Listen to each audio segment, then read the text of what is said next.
Hey, Mom. Hey, welcome to your favorite podcast, Letters to an Imperfectly Perfect Mom. This show delivers parenting, positivity, and a promise for moms to know we don't have to be perfect. Each week, we want to inspire you to take what you hear, develop your knowledge, improve your habits, and boost your confidence. All of that is to help you be a successful mom for your children. Remember, it's okay to be imperfect, and that's exactly what makes you perfect. Now, here's your host, Coach Denna Michelle.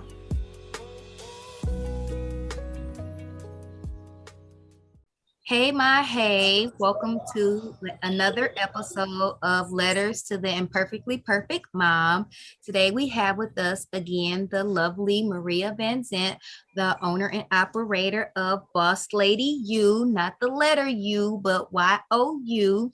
And we have with us her lovely daughter, Imani, and they're here to share some wonderful stories with us to help us so that way we can grow as moms and daughters.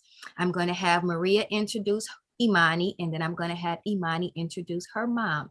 So Maria, you're up first. Okay, well, I am about to introduce my lovely daughter. She's not going to like how I say her name, but I like it this way. Imani Walls. Imani Walls. Imani. Imani. Thank you. Imani Walls. She is my lovely daughter. Today is her birthday. She just turned 19 and she's a freshman in college. She's in school right now studying to become a doctor. A pediatrician, yes, ma'am. Okay, yes. Imani, your turn. This is my mother, Maria Venzant. She may not like how I say this, but I say Maria Venzant. Nah, I'm just playing y'all. She is my mother. She has 4 children. I'm the oldest. She owns a lot of businesses. I kind of lost count. I could probably only tell you about one, but yeah, she is a businesswoman, and when she wants things done, she gonna get them things done. And yeah, that's my mom. Oh, so sweet. She does have a lot of businesses. If y'all have not heard the other podcasts, go back to the other Lord podcast. have mercy. Listen, let me tell you, Imani can definitely tell you each thing that I do. I know she can, because if she did not say that, I'll get ready to say they did not say this interview, but Imani has either worked at them or still continues to work for them. So exactly. Yes, so she definitely knows all of them, the name of them, knows how to market them, know how to get y'all to buy something from each and every. Okay, yeah. All right. Okay, yeah. Yeah. So she's been doing when you put it like that, not new to this. Right. Okay. So yes, but the topic, because May is also Mental Health Month, so I did ask them to come on and do a sensitive subject. So we are joking and having fun or whatever, but the conversation that we're going to have is going to be serious. It still may be jokes. It still may things that may come around, but we just want you guys to know that it is a serious topic and it is something that we do feel strongly about. So some of the questions that I'm asked are going to be sensitive or may be private, and we ask that you guys do respect the person who is telling their side of the story, and for us just to make sure that we're taking it as a learning opportunity and not something to shame anyone for, because she's coming on here to share her story with us. So we are very proud, and I'm honored that she's even coming on to share her story with us. So my first question that I have for Imani is kind of for us to kind of tell us some of the stories or things that she had that she felt like was challenging for her as she was growing up. Well, what was challenging? School was challenging. Being in a mixed family was challenging. Being the oldest, life was just challenging, really. But that's anybody. So, like, what type of challenges? Like mentally, physically, like what type of challenges? Mentally, so like more so like mentally. So what was some of the mental challenges that you had to face? Because even with all of those things that was happening, it probably took part on you mentally. Yeah. So I struggled with depression, and I still do.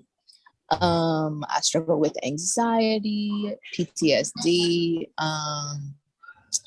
The list really goes on, but I've learned how to, cope with it and like handle it, if that makes sense. So it's still here, but I've learned so I can still like get my work done. So I'm depressed, but I'm not the one that's like, I have to sleep all day and I can't shower and I can't do this and that. I can still like do my stuff. It's just, yeah. I don't know if that makes sense. Yeah. It does. So when did you first realize, because depression is the one thing that I do hear you repeatedly saying. So when was the first time that you felt that you were actually depressed? At what age? When I was like 10. No, sorry. Not 10, like 12-ish. I started, I won't say 12. Yeah, I started to like cut myself just to feel something because it was to the point where I couldn't feel anything. And I was like, okay, I can still feel pain. So I would like cut myself and just to feel like I was real or like I was still here and that I don't even know. I still haven't really like thought back on it because it's a lot of that time where I just can't even think back. Like I don't even know what actually happened. It's just it just happened and I have the scars from it. So I'm like, oh yeah, that did happen. So with the cutting and the depression, you don't even remember what was happening in your life that caused honestly, you to really? Like that period of my life is real hazy. Like when I try to think back on it, I just can't. Like it's really hazy. I can't. Yeah, I don't know. It's super hazy. I remember. Yeah. So as a mom, listening to her talk about her challenges, how was that a challenge for you? Well, it was a challenge for me. For one, the guilt that I missed it, that I felt like I wasn't paying enough attention to my kids to know that she was suffering and, I didn't see it. And Imani is the type of person to where she doesn't want to put her feelings and like the negative feelings she was the type of person that she kept it all inside. She didn't want to quote unquote bother us with like whatever she was feeling to like put that on us, because I feel like a little bit as the oldest, we tend to also try to protect our parents. So that was her way of protecting me, keeping it in and not, trying to deal with it on her own. And I do remember around that time frame, like she said, instead of a mixed family, what she really meant was we're a blended family. And so my two older kids was from my first husband, and then my two younger kids are from my current husband now. So, around that time, we had two new kids, and we have these two new kids. We have a new dad. We were in a new state. Or not a new state, we moved back to Milwaukee. So she was going through a lot of changes, and seeing her siblings, her newer siblings, interacting with their dad and, that family unit happening. And at that time, her dad wasn't involved. So, he wasn't, or it wasn't that involved like she wanted. So she was dealing with a lot of that. Around that time, also, I was starting to become a new entrepreneur, and what I was doing was really starting to grow. So there wasn't a lot of focus on Imani. Does that sound familiar, Imani? Yeah, I think that was, and that was around the time that my dad kicked me out too. Yeah. And I was actually assaulted during that time, which is something that I'm still trying to like think back on, because when I talked to my therapist, she was like that our brains like does that with things that are very, what's the word, traumatizing. So she basically said that my brain kind of like blocked it out, but I still felt the aftermath. Like I could still feel like, oh, okay, I don't want men around me. I don't want my stepdad around me. Like I don't want anyone around me. So that also played a part in it too. Like,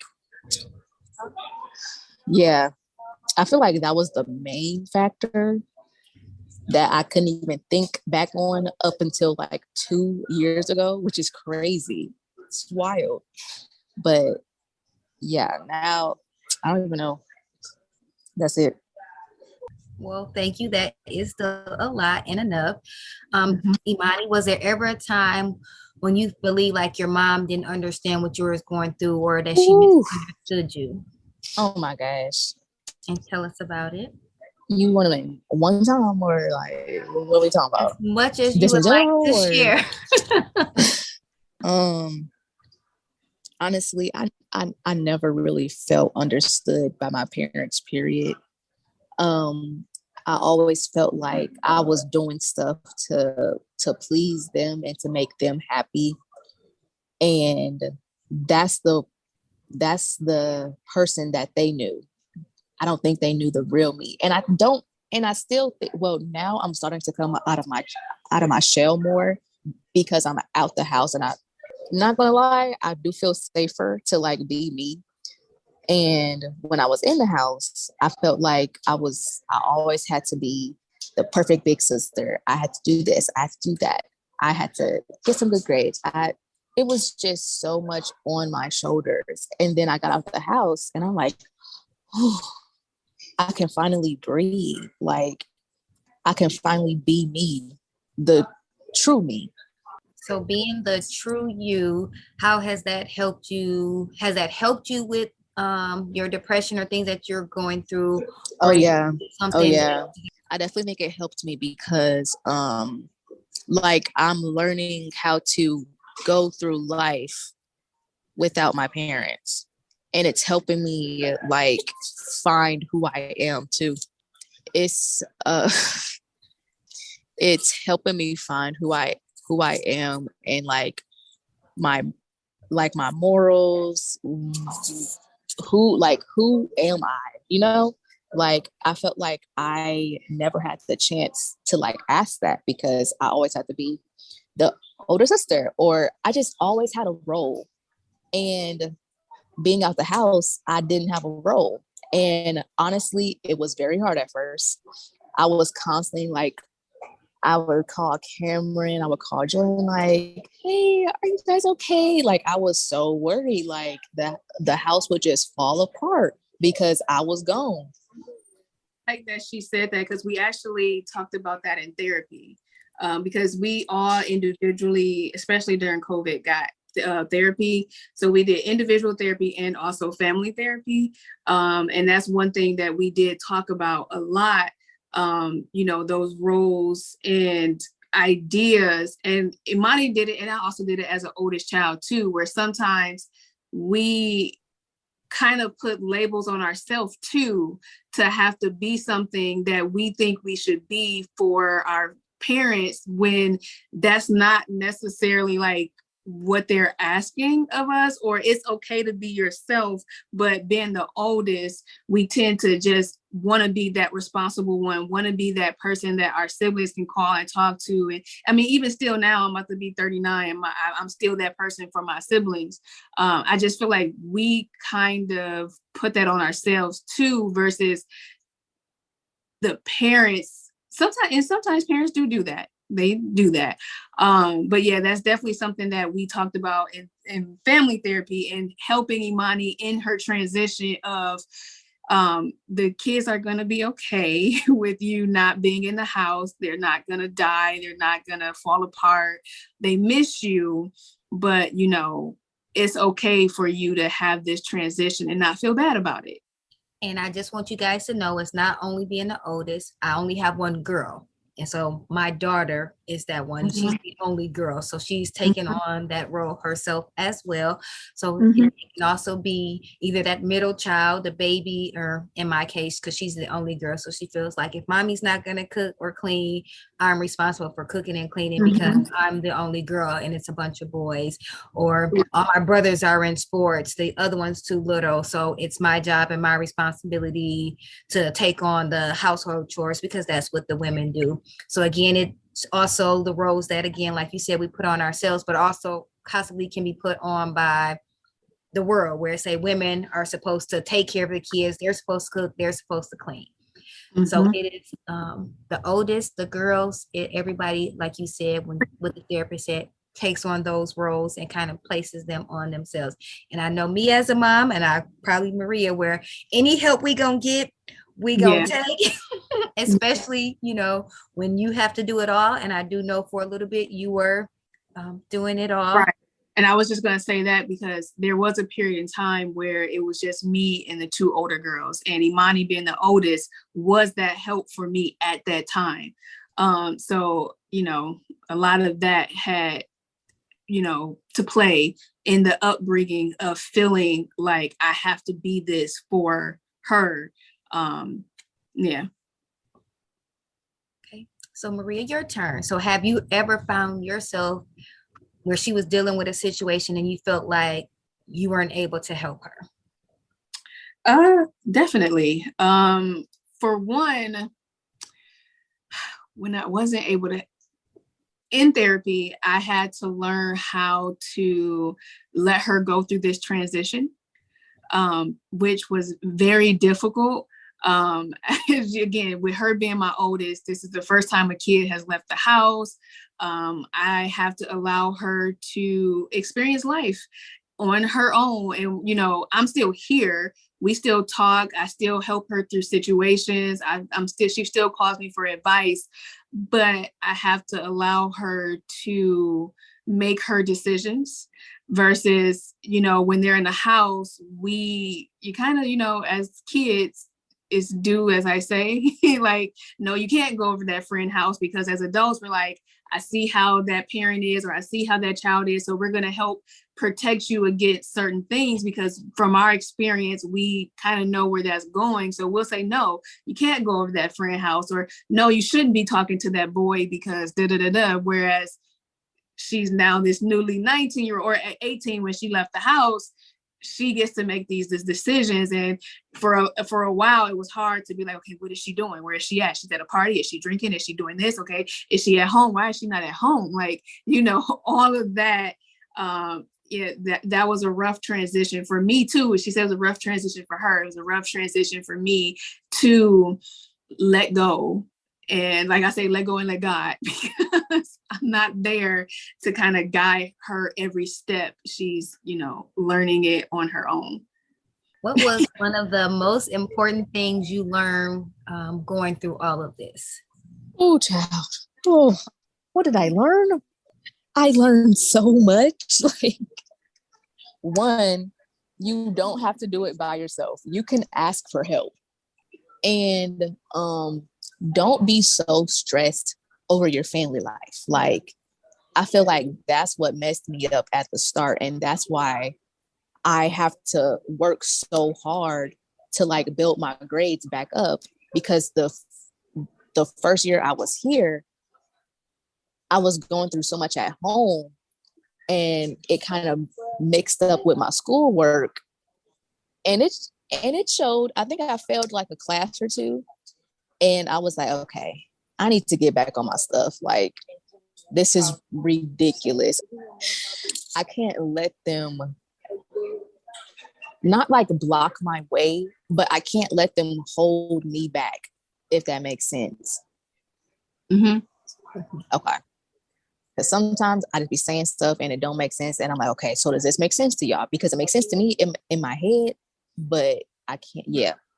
If it doesn't make sense, I'll just get some clarifying questions afterwards, like I've been doing. So you're good. We understand. So what are some other things that you would like to say to some other teenagers who may be dealing with going to college and having that stress put on them, or who may be dealing with depression. Oh my gosh, please go out and have fun. I think that's what messed me up at the start.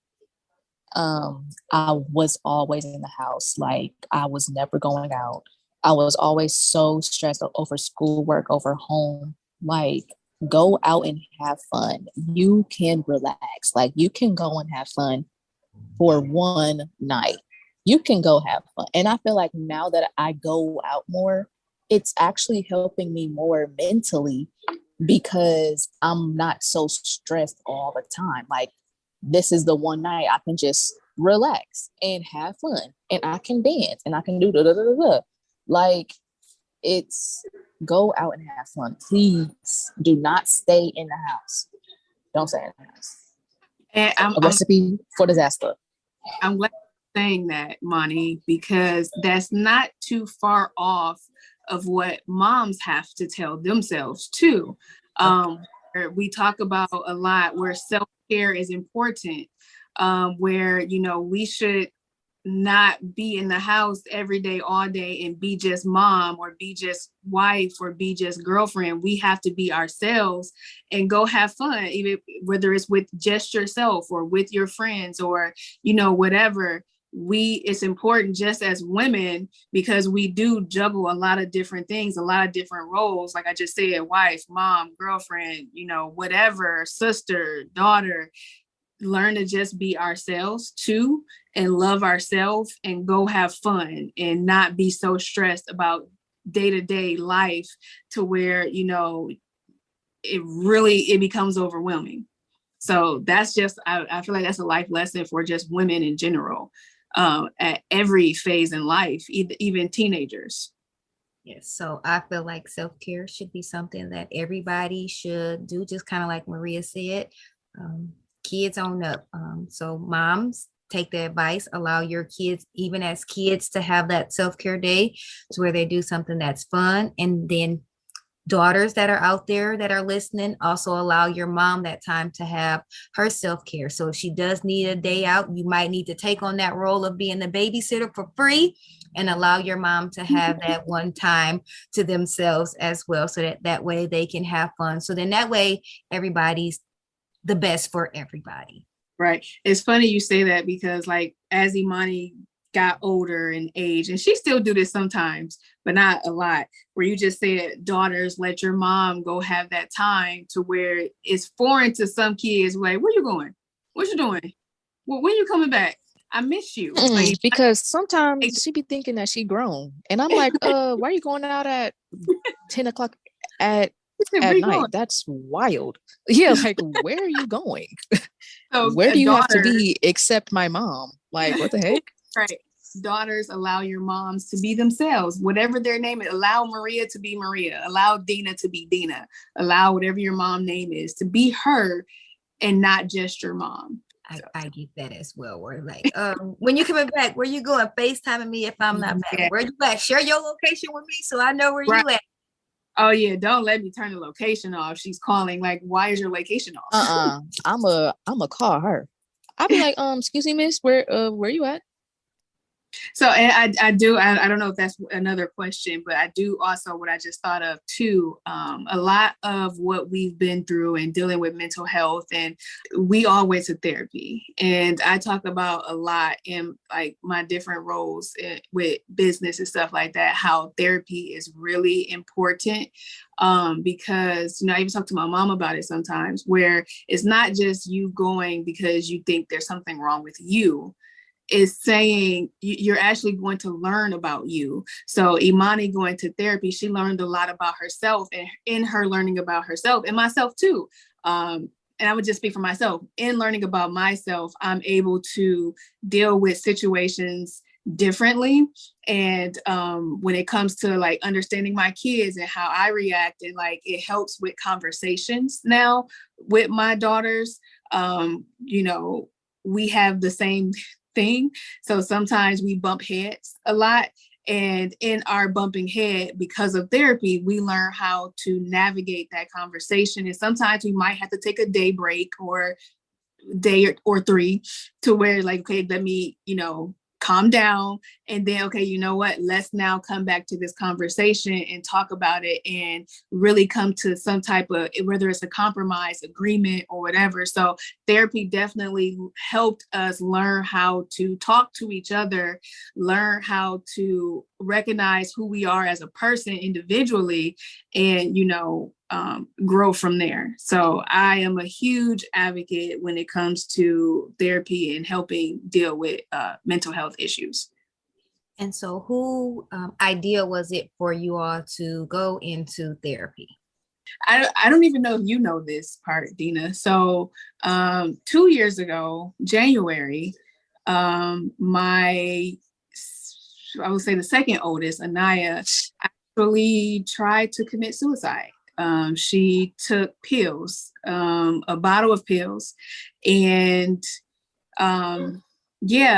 Imani found out, and I wasn't home, and she announced it to the world, that she no longer wanted to be here, and I had to. She was saying goodbye to everybody, like, Imani, I'm so sorry, but I can't do this no more, and I love you, da, da, da, da. And I'm like, excuse me? So I'll call my mom, and I'm like, hey, are you with Anaya?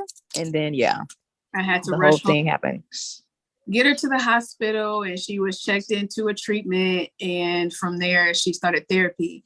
And Imani wanted to have therapy too, because Imani was way back when I asked for therapy. You did. And actually, before you asked for therapy, my pastor, when the girls were like 2 and 4, when I was going through the divorce with my first husband, suggested that I put them in therapy. And that's one of my biggest regrets, of not actually doing therapy until it was like forced.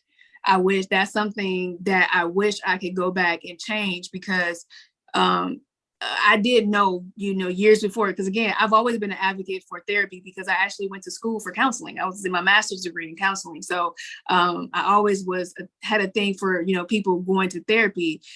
I just dragged my feet and I did not do it. And a lot of times when I talk to parents now, I'm like, don't wait until you have to. Even if it's like my 10-year-old and my 8-year-old, they did therapy. They didn't need it, but it was good for them to have it, because they learned about self-esteem. They learned about, different things at school. So I put all the kids into it. Anaya kind of jump started it.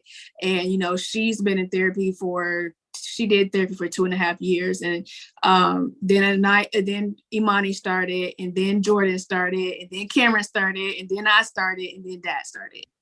That was definitely something that I did not know. Mm-hmm. And so now I'm processing my own feelings, dealing with it, because that was something I didn't know.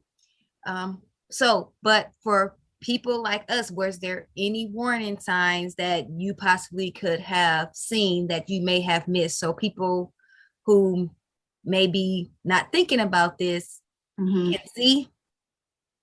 You want me to answer that, or Imani? Like for Naya or for me? Either or. So like, did you ever feel those thoughts to where you no longer wanted to be? And then what could be some signs for others to look for? Or what signs you see in your sister? I've tried multiple times, but God wants me here for some reason. I guess I have a purpose. But yeah, I've tried multiple times. Mine was very low key though. So I would take a bottle of pills and then just go and lay in my bed and would say, God, take me. And then I would wake up and I was still there. So, Okay, I'll go ahead and talk about Anaya. Warning signs. Well, for one, again, I knew I should have been put them in therapy when they were younger and going through the whole separation with their dad not being there. And, because at first they had him and then just bam, they did not. So that was a traumatic experience already. And then with my daughter throughout the years, I would always say with her emotions, she was always overly whatever emotion that was. So if she was happy, she was extremely happy. When she was like the sweetest kid ever. Everybody was like, oh, she's just so sweet. She's so nice. She laughs. She's like this happy person. But when she was sad, she was overly sad. When she was angry, she was overly angry to where she's like, okay, somebody mess with Imani, I'm gonna kill them, so she did not know how to really balance her emotions. And that's something that I really did not pay attention to. We definitely something that we talked about in therapy, still talk about in therapy, about the whole emotional thing. Because again, that day when she did that, she had got in trouble with something with her phone, and she did not get yelled at. We were very diplomatic about it. And she couldn't handle being in trouble again. And that's why she did that. So warning signs, it wasn't really like warning signs per se outside of, to me, being able to regulate those emotions. And the extreme of everything was, so like, I got in trouble, you hate me, like I can never do good, I'm this horrible person, versus you just made a mistake. So that mistake turned into, I'm just horrible. It was definitely a switch in her. It's actually really sad to think about, because it's like, where did we go wrong? Like, what could I have done to, help her or to be there for her? Like, I sometimes feel like I failed as a big sister, because I feel like your big sister is your mom, but like not your mom, like your cool mom. You know what I mean? So I feel like, I don't know, I feel like I kind of failed her, because I don't know. It's just sad, because she used to be so happy. And then it was like a switch.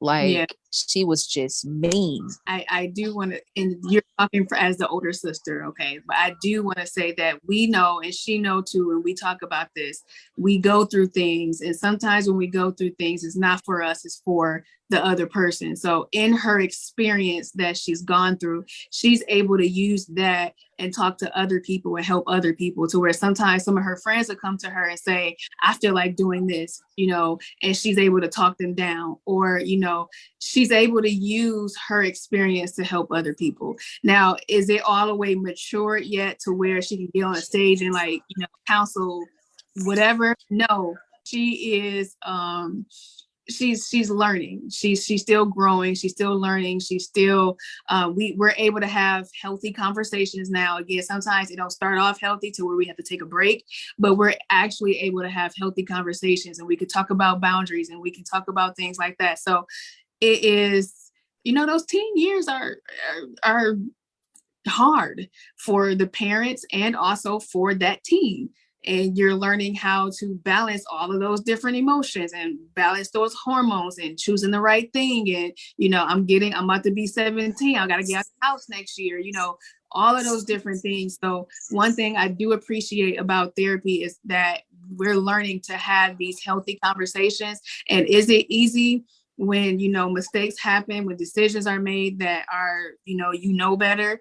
No, but we're able to have the conversation to, okay, there was a mistake made. What can we do differently? How can we learn? How do we, you're not a horrible person, but there was a mistake made. Now, what do we do now? So, and I think that for me personally, I used to think that like my mom was just the most perfect person in the world. And I think we have to go through a phase where we're actually seeing them for like as human beings. Like, they aren't a superhero. She's really not perfect. And that's okay. To end on a more inspirational note. So like, what is some advice that you would give to your younger self? What would I tell young Imani? I would tell her that she is beautiful. I would tell her that she is loved, that you have people that care about you. Don't think that your pain will cause them some type of like your issues will be a problem for them. You can talk to other people about your issues, it's okay to open up. You can be vulnerable. Like, you don't have to be this tough guy all the time. It's okay to cry. You can cry. You can be sad. You can be happy. You can be all the emotions on the spectrum. Just do it in a healthy manner.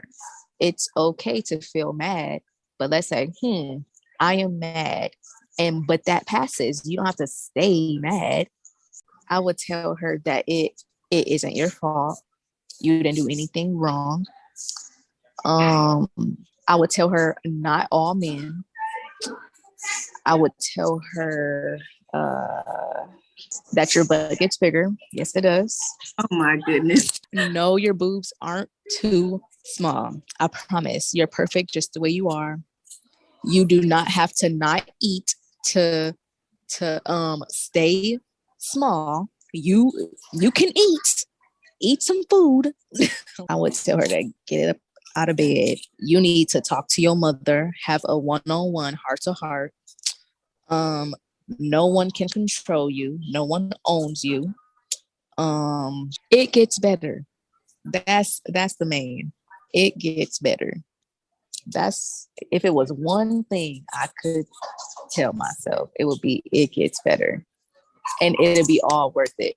It'll be worth it at the end of the road. So go we are to the end of the road, and I can't let go. Well, thank you, Mani. It does get better and it is worth it. And I'm quite sure those words that you were telling to yourself, somebody is going to be listening and it's going to say something to them.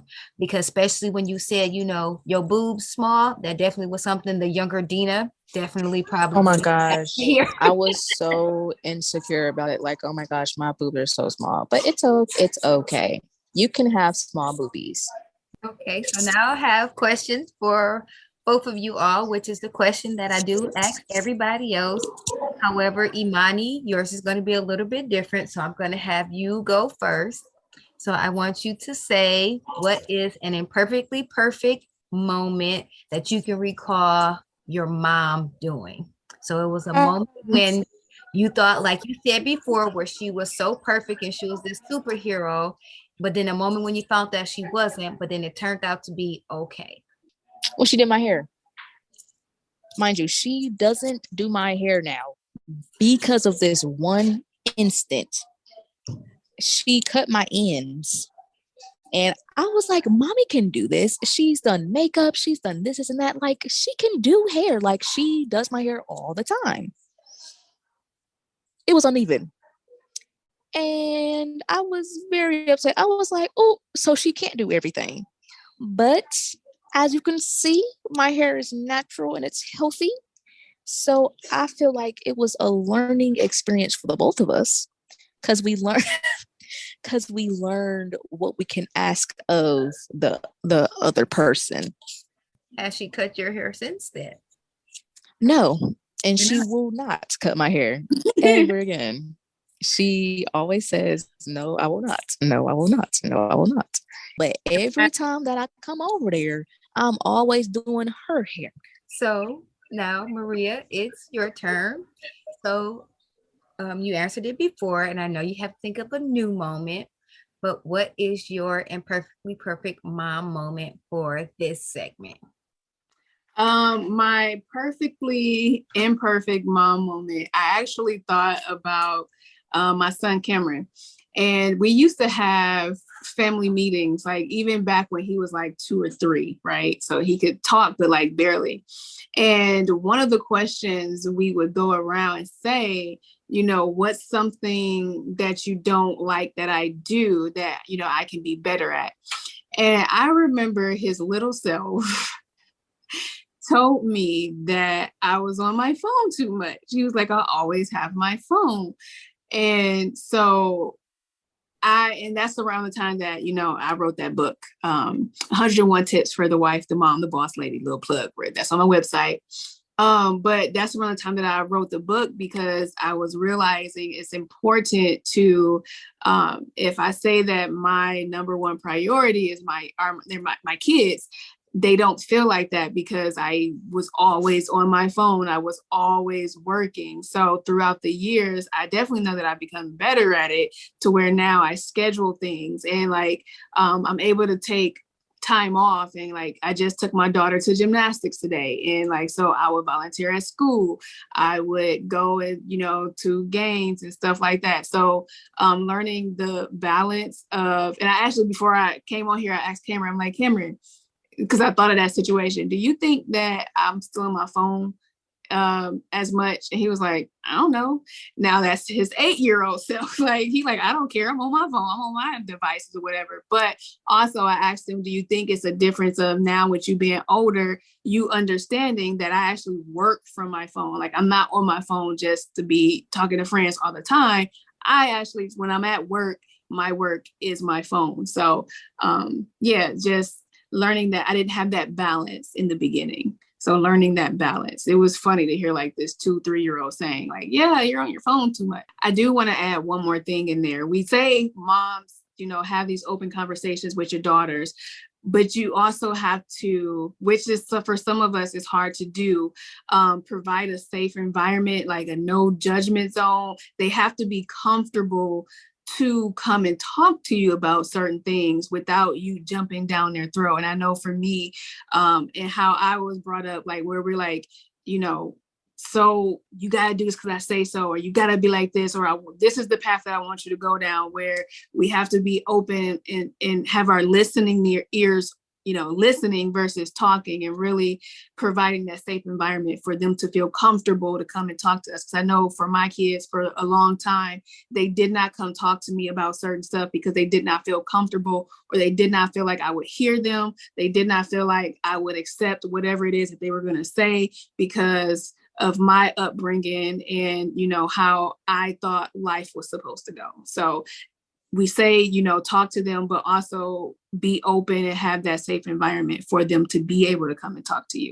Either one of you or both of you have any closing remarks that you would like to share with the listeners? Moms, please be real with your daughters. Like, talk about sex. Talk about what comes with sex. Talk about what you went through personally. Like, if you went through a eating disorder, you had thoughts to like kill yourself, tell your daughter that, because then she'll think like, okay, I'm not alone. Like, this is not a isolated thing. Like, I'm the only one that has been through this. So yeah, I feel like moms, talk to your daughters, and daughters, talk to your mom, because she knows, or she might know, or she'll know someone who can help you. That's what I was going to say. Literally, I was going to say for moms to make sure that you have, you talk with your daughters, even starting at like 7, 5, 6, 7, 8, like start having conversations, being open. Cause like Imani said, like, she just grew up thinking I was this perfect person, and I was not, and I did not have the conversation. I eventually started to have the conversations, and they learned a lot about my childhood and, things even that I went through as an adult. We talked a lot about sex. We talked a lot about soul ties. We talked a lot about, saving yourself, whether that go in one ear, not the other one. But we talked about a lot of different things, and I was open about my experience so that they can learn. And your choices now are based on information that you have versus what you kind of get from your friends or kind of get from wherever, where, you're actually learning from somebody who love and care for you and want the best for you. So it's important just to have those open conversations with your kids. That is great. And the one thing, some takeaways that I've gotten from this is definitely what they said with making sure that you have those open conversations, but definitely if you need to reach out and to get therapy, to also get therapy. And I remember them saying not to wait until there's an issue or a problem to get it right away. I know that I am in therapy, and I didn't think about putting my children in therapy. Not that it's something that's wrong. I go to my therapist again as my accountability partner, somebody who's not in my inner circle, who's holding me accountable for things that I'm saying that I'm going to do and get done, which I could pay a mentor or coach, but at the same time, I'm getting those therapeutic things as well as with that. So your therapist can be a whole lot more for you when you do it. So making sure that to reach out if you do not have any contacts or references to get to someone who can help you with therapy, don't hesitate to reach out. Also, if you're out there and you're thinking about possibly committing suicide or have suicidal thoughts, definitely reach out. If you don't feel like you can reach out to your mom or your parents or anyone close to you, you definitely can reach out to any one of us. All of our information will be in the details, the descriptions, or you can always, like I said, reach out to me via the website, email, phone 414-207-4525, because we definitely want to let you know that you are not alone, as you have heard today, not even with our guest Imani, but also with Maria's other daughter as well. So we just want everyone to know that it's okay to be imperfectly perfect, because that's what makes you perfect. And I just want to say this. You are not alone. And I'm going to tell them to leave it in there.